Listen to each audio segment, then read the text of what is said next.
Hello' everyone, ইয়াতে কি আছে চাওঁ আহকচোন। এয়া ঢাকনিখন গুচাই দিলোঁ, দেখিছে? এয়া চাওক আম। মই আমখিনি সন্ধিয়াতে কাটি পেলাই ধুনীয়াকৈ ধুই লৈছোঁ। আমখিনি প্ৰায় 2 কেজিমান আম হ'ব। মোৰ বান্ধৱী এজনীৰ ঘৰৰ পৰা আনিছিলোঁ। আনি পেলাই ধুনীয়াকৈ ধুই লৈছোঁ। ধুই পেলাই ৰ'দটো বহুত চোকা আছিলে, তো ৰ'দত শুকাই লৈছোঁ এটুপিও পানী নোহোৱাকৈ। আৰু বাচনটো এইটো চৰিয়াটোত যিটোত কাটিছোঁ সেইটো ধুনীয়াকৈ ধুই ৰ'দত শুকাই লৈছোঁ। তাৰপিছত আমখিনি এনেদৰে কাটি লৈছোঁ। আকৌ সন্ধিয়া এনেদৰে মাত্ৰ নিমখ 4 চামুচমান ডাঙৰ চামুচেৰে দি ধুনীয়াকৈ এনেদৰে সানি পেলাই ঢাকনিখন মাৰি থৈ দিছিলোঁ। এতিয়া দেখুৱালোঁ আপোনালোকক ঢাকনিখন গুচাই।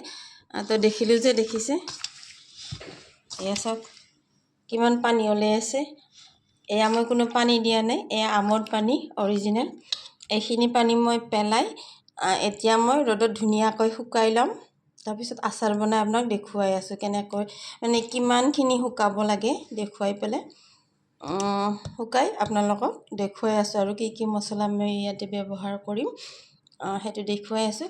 আমি বজাৰত পৰা কিনি অনা আচাৰ খাই বহুত ভাল পাওঁ, নহয় জানো? তাতে বিভিন্ন ধৰণৰ কেমিকেল থাকিব পাৰে আৰু কেনেদৰে শুকাই, ভালকৈ ধুৱেই নি নুধুৱেই, বহুতখিনি কথা থাকে। তো এনেদৰে বনাই খাই চাব আপোনালোকে, নিশ্চয় ভাল পাব। কিনি আনাতকৈ ঘৰৰ বস্তুখিনি সদায় ভালেই হয়। এয়া চাওক, এতিয়া মই এয়া পানীখিনি গুচাই পেলাই দিম। অকল নিমখ সানি দিছিলোঁ, চাওকচোন তাতে কিমানখিনি পানী ওলাইছে। আহকচোন মই আপোনালোকক দেখুৱাই আছোঁ। এয়া আৰু আপোনালোকে ৰীলবোৰহে চাই ভাল পায়। মই ইমান ধুনীয়া খানা বনাই দেখুৱাই থাকোঁ আপোনালোকক। ভিডিঅ'বোৰ নাচায়ে, ভিডিঅ'বোৰ সম্পূৰ্ণকৈ চাব, স্কিপ নকৰিব। আপোনালোকেও এনেদৰে বনাই খাব পাৰিব, কাৰণ মই যিটো দেখাওঁ সেইটো অৰিজিনেল হয়।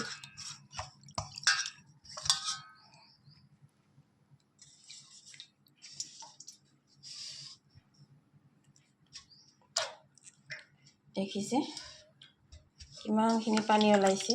এই পানীখিনি যদি থাকি যায় তেতিয়াহ'লে আচাৰখিনি ভেঁকুৰ লগাৰ চান্সটো থাকে, আৰু যদি এনেদৰে বনাই বছৰ ধৰি খাব পাৰিব। এয়া ডলাখন ধুনীয়াকৈ ধুই লৈছোঁ। তাৰপিছত এনেদৰে পিচবোৰ এয়া ধুনীয়াকৈ মেলি দিম।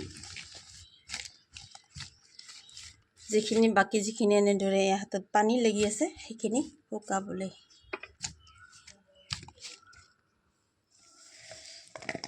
এয়া মই 2টা ৰ'দত ধুনীয়াকৈ শুকাই ল'লোঁ। এতিয়া পানী নাই। এয়া চাওক পানী নাইকিয়া হৈছে। এনেদৰে শুকাই ল'ব। এতিয়া মই ইয়াতে হালধি 2 চামুচ দি পেলাই ধুনীয়াকৈ ৰ'দত শুকাম আৰু অলপমান। তাৰপিছত মছলা ৰেডি কৰিম, দেখুৱাই আছোঁ আপোনালোকক। এনেদৰে হালধি সানি যদি ৰ'দত শুকায়, তেনেহ'লে যদি কিবা কাৰণত অকণমান পানীও থাকি যায় তেতিয়া ধুনীয়াকৈ শুকায় আৰু ভেঁকুৰ নালাগে।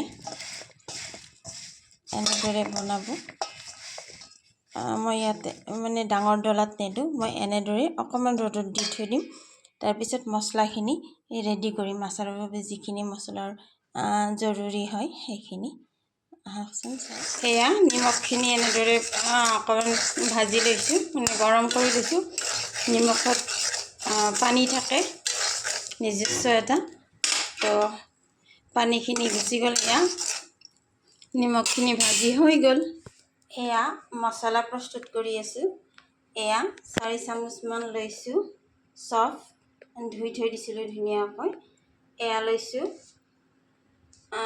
ধনিয়া, গোটা জিৰা, মিঠি গুটি, আজৱাইন, কালঞ্জি, কালজিৰা। এইখিনি এতিয়া মই এয়া নিমখ ভজা কেৰাহীটোতে গোটেইখিনি দি দিম। দি অকণমান সময় এনেদৰে ফ্ৰাই কৰি ল'ম। বেছিকৈ ফ্ৰাই নকৰিব। এটা ধুনীয়া গোন্ধ ওলায় তো সিমানখিনিলৈকে ফ্ৰাই কৰিব এয়া সৰিয়হ দি দিছোঁ 4 চামুচ এতিয়া গোটেইখিনি মই ধুনীয়াকৈ এটা মছলাৰ গোন্ধ ওলালৈকে ভাজি ল'ম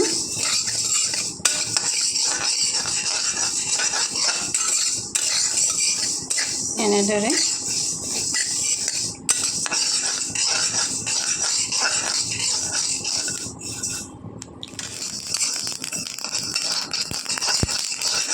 আৱাজ শুনিছে ক্ৰেকল আহিব ধৰিছে সৰিয়হখিনি বাছ হৈ গ'ল মই এতিয়া এইখিনি নমাই থৈ দিম কেৰাহীটো গৰম হৈয়ে আছে ইয়াতে মই খোৱা তেল দিছোঁ মাষ্টাৰ্ড অইল ঘৰতে পেৰা তেল হয় বাছ ইমানখিনি দি দিছোঁ পিছত মই কেঁচা তেল দি দিম ওপৰত কেঁচা তেলৰ গোন্ধটো ভাল লাগে এইখিনি অকণমান গৰম হ'বলৈ দি দিছোঁ ইয়াতে মই হিং দিছোঁ অকণমান তাৰপিছত এয়া পাঁচফোৰণ 1.5 চামুচমান এতিয়া মই গেছটো বন্ধ কৰি থৈ দিলোঁ এয়া গেছত জুই নাই যদিও তেলখিনি গৰমতে খিনি হৈ গ'ল এয়া মছলাখিনি পিছা হৈ গ'ল এয়া বেছি মিহি কৰা নাই মই অকণমান দৰদৰীয়াকৈ ৰাখিছোঁ এয়া জ্বলা শুকাই পেলাই ধুই ধুনীয়াকৈ শুকাইছোঁ ঠাৰিবোৰ আঁতৰাই লৈছোঁ এতিয়া মই এইখিনি মিক্সিত গুড়া কৰি ল'ম জ্বলাখিনি গুড়ি কৰি হৈ গ'ল দেখিছে গুটিবোৰ গুড়ি হোৱা নাই এনেদৰে ৰাখিছোঁ অকণমান দৰদৰীয়াকৈ এতিয়া গোটেইখিনি মছলা মিক্স কৰি লওঁ আহকচোন দেখিছে ইয়াত তেলখিনি অলপ অলপ গৰম আছে বেছি নাই এতিয়া মই ইয়াতে মছলাখিনি লওঁ জ্বলা গুড়া ইমান নিদিওঁ মই ইমান জ্বলা দিব লাগিলে খাব নোৱাৰা হ'ব এয়া 3 চামুচ দিছোঁ নিমখ অকণমান দিয়াই আছে এয়া ভাজি লোৱা নিমখ তথাপি এয়া 2 চামুচ দি দিছোঁ লাগিলে পিছত দি দিম এয়া ভাজি লোৱা মছলাখিনি এয়া আধা মছলা দিছোঁ আৰু আধা ৰাখি দি চাওঁ লাগিলে দি দিম মই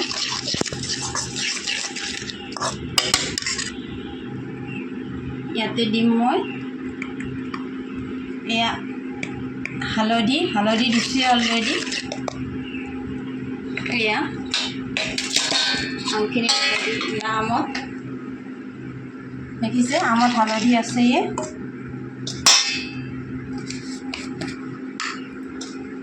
ইয়াতে দিম মই এয়া কাশ্মীৰী লাল মিৰ্চ এতিয়া গোটেইখিনি মিক্স কৰি ল'ম ধুনীয়াকৈ দেখিছে এনেদৰে এবাৰ বনাই খাব বছৰ বছৰ ধৰি থাকিব আচাৰ কেতিয়াও ভেঁকুৰ নালাগে এয়া মছলা আৰু অকণমান দি দিছোঁ এয়া মছলা মিক্স কৰি হৈ গ'ল এতিয়া ইয়াতে দিম এয়া মই আমখিনি শুকাই থৈ দিয়া মই দুবাৰ শুকাইছিলোঁ আম অকণমান গাজৰো এটা কাটি দিছিলোঁ এয়া প্ৰায় 2 কেজিমান আম আছিলে অকণমান হৈ গ'ল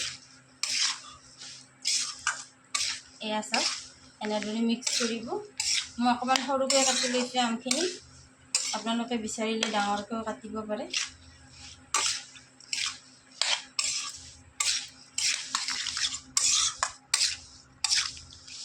এয়া দেখিছে এসপ্তাহমান পিছত খাবলৈ বহুত ধুনীয়া হয় লগে লগে খাবলৈ ইমান টেষ্টি নহয় এইটো আচাৰ মাজে মাজে ৰদাব লাগিব এসপ্তাহমান এয়া হ'ল ভিনেগাৰ এয়া মই ভিনেগাৰ দি দিছোঁ 2 চামুচমান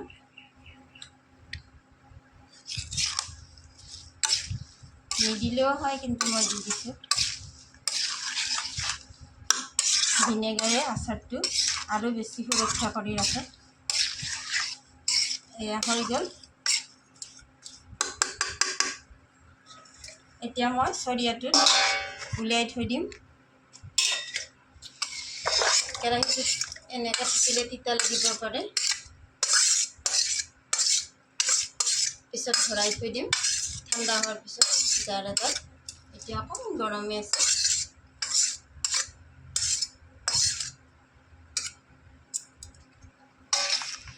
এয়া দেখিছে ইমান ধুনীয়া হৈছে, খাবলৈও বহুত টেষ্টি হয়।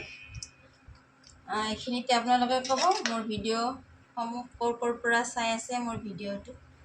যদি মোৰ ৰেচিপিসমূহ আপোনালোকৰ ভাল লাগে আৰু যদি আমৰ আচাৰ বনোৱা ৰেচিপিটো আপোনালোকৰ ভাল লাগিছে, তেনেহ'লে please like, comment, follow' and subscribe my channel. এবাৰ জৰুৰ বনাই খাব, কমেণ্ট কৰিব আপোনালোকে ক'ৰ পৰা চাই আছে। থেংক ইউ ফৰ ৱাচিং। ধন্যবাদ জ্ঞাপন কৰিছোঁ চোৱাৰ বাবে। এনেদৰে বটলত ভৰাই থৈ দিব। মেক চিয়ৰ কি বটলটো যাতে পানী অকণমানো নাথাকে। বটলটো বজাৰৰ পৰা কিনি আনি ভালদৰে ধুই ৰ'দত শুকাই ল'ব ধুনীয়াকৈ। মই এইটো আগতে ইউজ কৰিছোঁ বটলটো। এইটো টেমাটো মই আগতে ইউজ কৰিছোঁ। ইয়াতে মই বগৰীৰ আচাৰ কৰিছিলোঁ। বগৰীৰ আচাৰ 1 ml খতম কৰি খালোঁ আৰু 1 বয়াম আছে বাৰু। এনেদৰে ভৰাই থৈ দিব আৰু বছৰ ধৰি খাই থাকিব, সংৰক্ষণ কৰি খাই থাকিব। থেংক ইউ ফৰ ৱাচিং।